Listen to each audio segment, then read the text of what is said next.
karon ang memorial ni Santa Monica, no?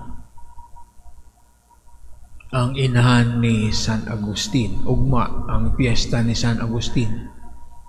Si Santa Monica, siya ang ngayon nga modelo sa mga nanay nga nag-antos tungod sa ilang mga anak.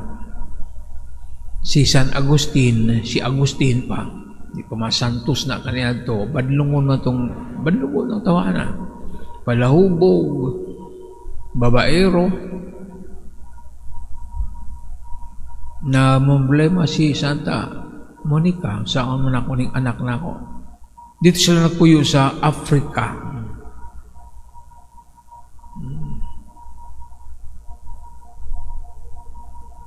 Sama siguro sa mga batanon kaniya to, happy go lucky San Agustino. Nag-uol si Santa Monica kay sa may tubo niya akong anak. Ampo siya. Ang iyang pagampo ay ang ubanan og mga luha.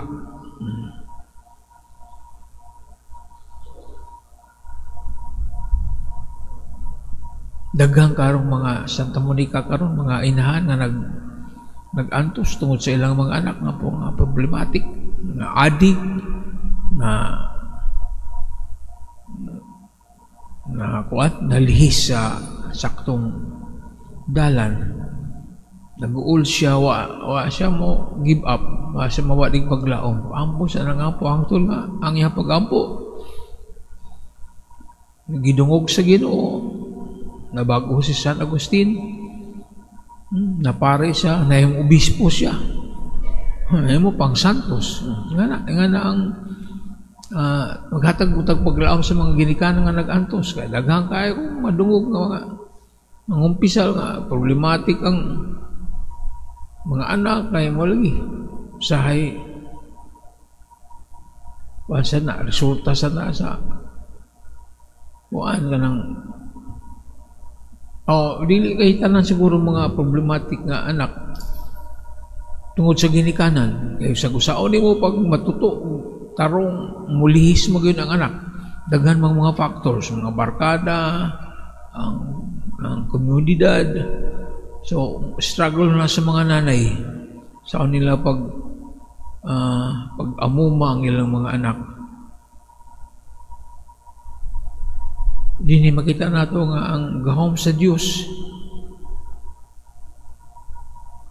ang paningkamot sa ginikanan dili gyud na igo. Wanan gyud ang pag-ampo grasya sa Ginoo. Kung wala grasya sa Ginoo, sa kung sa pag-amuma sa mga ginikanan, labi na karong panahon na daghan social media, daghang kaya mo influensya sa mga bata. Sa lisod ang daghang competitors or rival ang mga ginikanan sa pag-amuma sila mga anak. Gagmay pa, naka-cellphone na. So dito na sa cellphone, sa di na maminaw. Tawag sa nanay, di na minagatuwa sa TikTok. Saan man mo na pagwan? Pag amuma, pag giya ang mga bata, nga namin lain na giya. Social media. Pero si Santa Monica, wa siya, yun mga wadig paglaong. Parayon siya sa iyang tuig. Daghang katuigan ng iyang giantos diha sa pag-ampo alang sa iyang anak ni San. Namunga ang iyang mga pag-ampo. So, kung na inyong hinumduman mga nanay, nothing is hopeless or impossible kung ang atong Ebanghelyo karon continuation gyapon ni sa mga pagsabay ni Jesus sa mga Pariseo sa ilang pagka dili matinud-anon, hypocrisy. Kitandi sila sa mga lubnganan nga limpyo kaayo puti. Ang mga Hudyo hadlok sila nga maka kuan og mga lubnganan kay ma-defile sila, himo silang unclean, makakupot silang mga pantyon, mga lubnganan, padlok sila anak kay bakuan man sila, mahugawan man sila. So aron di sila maka-accidentally touch as tong piturahan nila puti para klaro kung yun na ng lubgan ayaw yun na wala hika pa ayaw na duol din na kay mahugawan ka spiritually unclean ka so mo na i-whitewash o ito nga giilanan nga ka na lubganan pero di yung ka na sayop pa pagkuhan na paghikap. So white ko kan sila puti yun aron ilan ang kitan din Jesus ang mga Pariseo nga na ba puti kayo limpyo ang gawas pero ang sulod hugaw di ay basin mingutang ang mga Pariseo raman ako di man dagan man nato din yung mga Pariseo siguro apil na ko anak nga magpakita tag maayong appearance magtakuban no magpakaaron ingnon plastic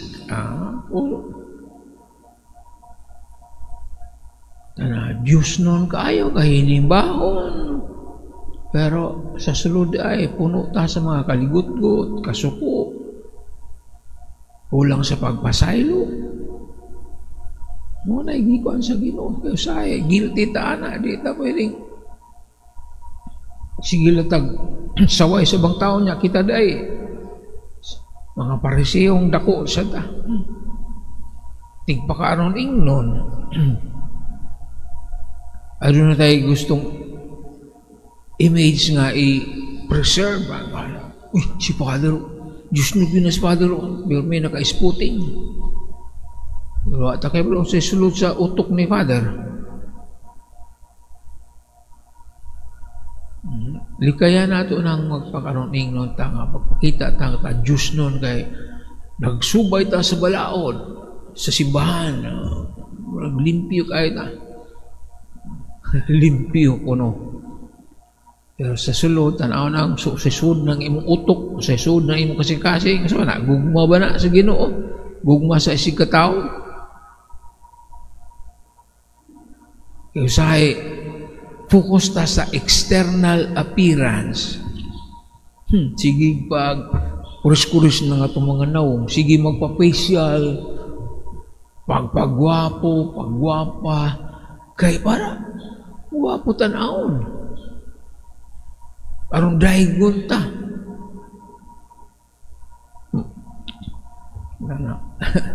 kalinomdom ko dito ko sa perpetual succor kaya nang konsulta ko dito ko sa kantin sa mga madre niya ay sulod nga babae very professional kayo nindot ba niya tawag sa telepono nagyawa-yawa man nyawa siya maning edukada tapos sinultian para magkantuboy ano ba nindot kayo tanaw siguro professional siya mahitsura pero ang istorya sa cellphone puro basura ang gawa sa iyong mga baba kita kayo kung sa sulod sa tao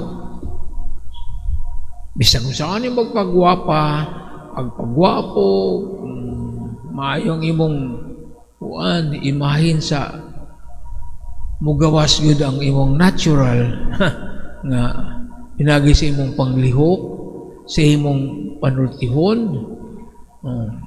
di ni mo makakuha di ni mo mataguan murag aso nga so saan mo pag tabon kumkum mulusot yun na siya so atong pumalandungan na kay basig itasad ang punteriya sa Ginoo sa atong pagating pagkaaron ingnon di ba murag wala exempted anak manindog kita